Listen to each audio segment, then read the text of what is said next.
Судиите и судската администрација се без плата за ноември, а веќе 4 месеци не се исплатени додатоците за плата на судската администрација.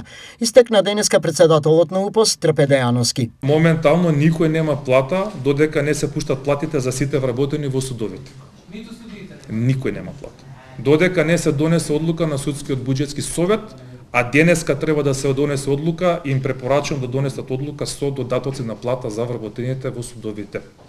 За ваквата состојба, УПОС ги обвини судиите. Тие донесувале одлуки само за нивен интерес, а не и за судската администрација, тврдат од УПОС.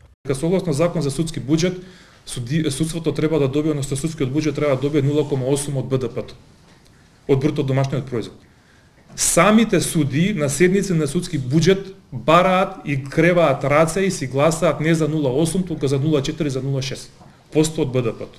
Никогаш немаат побарано да добијат онолку колку што пише во законот за судски буџет. И тоа е кршење на закон. И тоа наш проблем е тоа што тоа го немаме, ги немаме тие средства што се предвидени во законот за судскиот буџет и на крај тие што се предвидени се вадат само за функционери и се користат за функционери, а не се користат за работниците.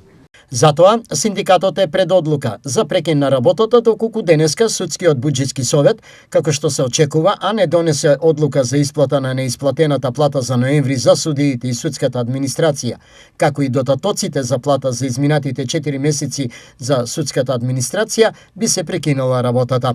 Доколку таква одлука не се донесат, веќе во 4 суда по одржани состаноци луѓето бараат прекин на работа, дали ќе биде штрајк, дали ќе бидат протести, тоа треба да се организира.